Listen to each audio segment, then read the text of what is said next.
Good afternoon, ladies and gentlemen.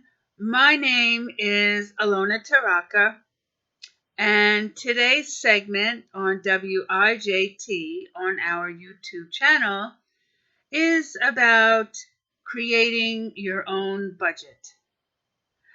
All right, so now you're maybe thinking, what do I need a budget for? Well, let's say, if you have a dream or a goal that you like to work towards.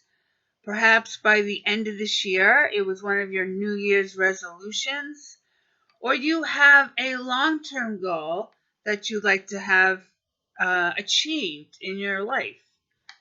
All right. So this exercise that we are going to do, which by the way will also help you with your bucket list and achieving the American dream, whatever that may be for you.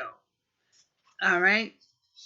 And this is a little activity that, we're going to work on here together for 1 month. All right, so this is your homework for 1 month. And this is also part of our 6-month transformation plan called Cleansing My Aura. So the first thing you'd like to do for this activity we're going to do together is find a few pieces of blank paper and a writing utensil, or you can write your notes in your computer. We're just going to do some budgeting exercise here about your monthly income and expenses.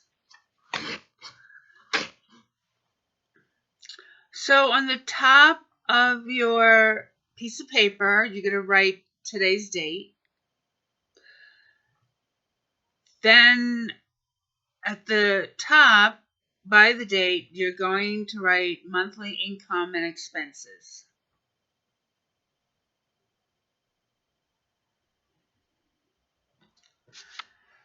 So for your monthly income, you're going to skip a line or skip a space and write income sources.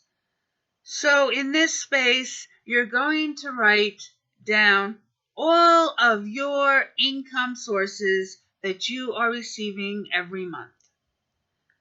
So you write down all their names and all their amounts, whatever they may be for you.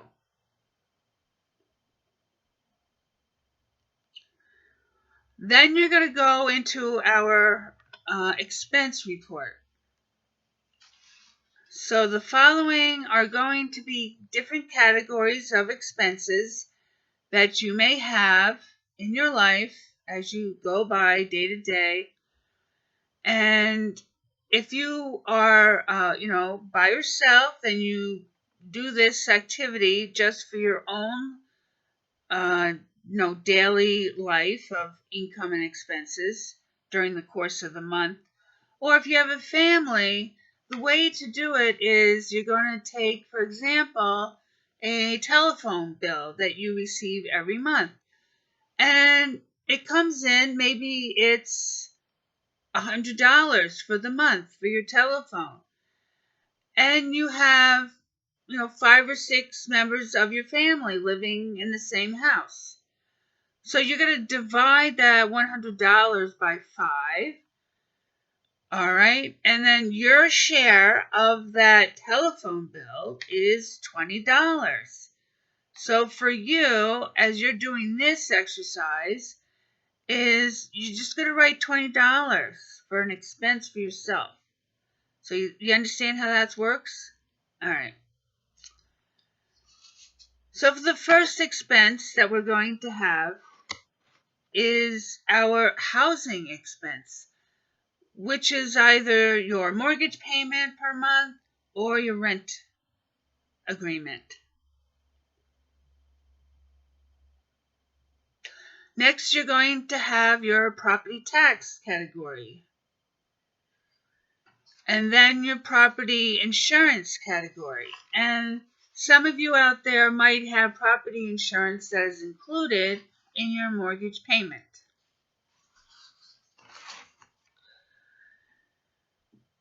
Then we're going to list your landline. All right, this is your telephone landline that you may have in your home. And then all your cell phones that you have, then you will list each one of their expenses for the month. You do the best you can to find the monthly expenses for each one of these categories. All right, that could be fun to do.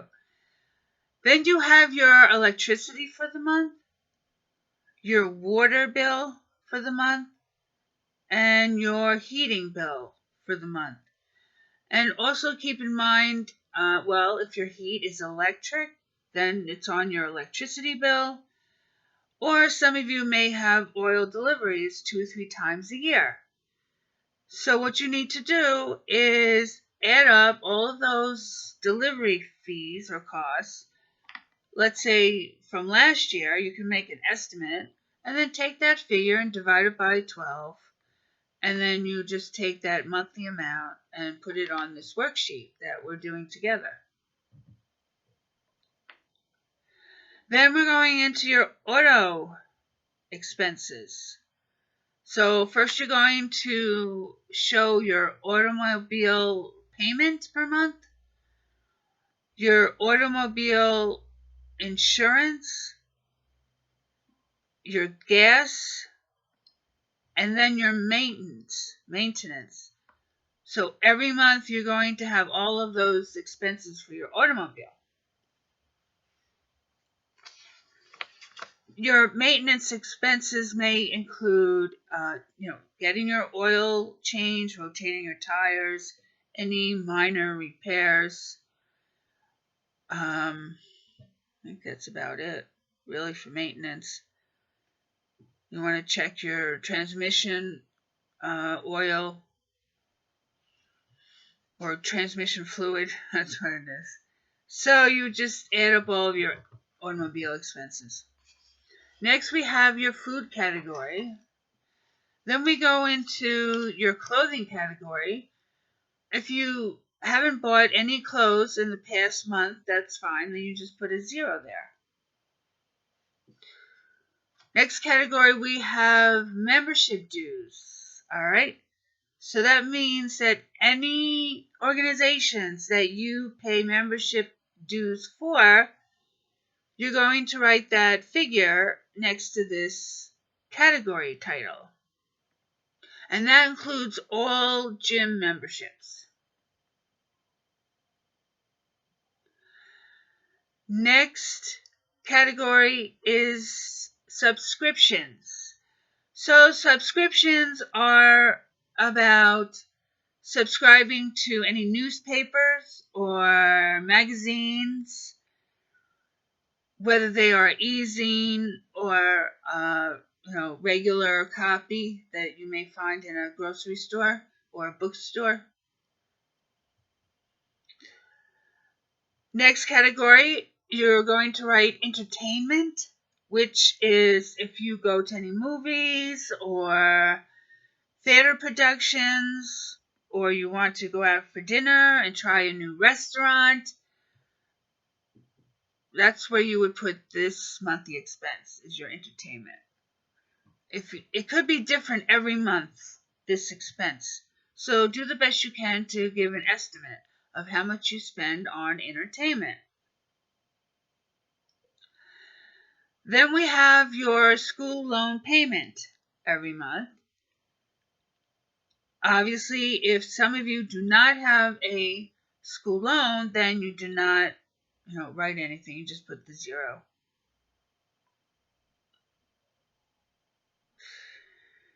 Then we have any personal loan payments that you might have.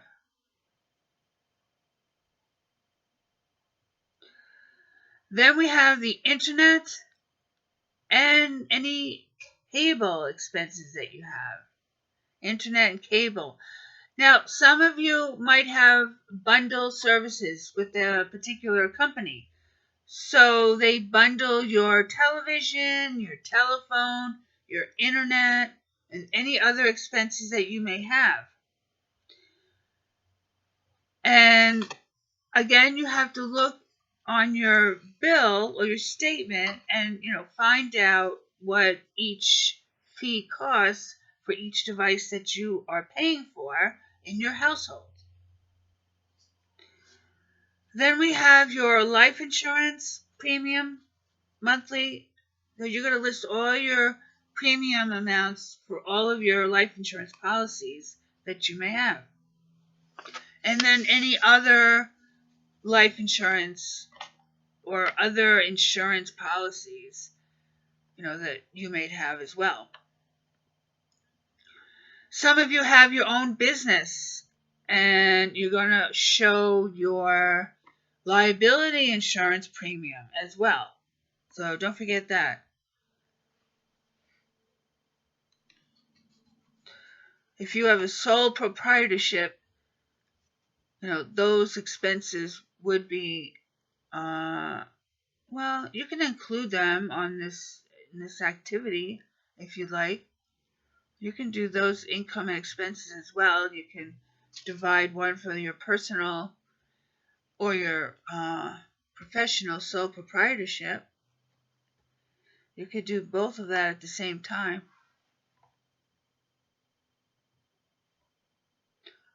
Because your sole, proprietorship, when you do your tax return, goes under your Social Security number.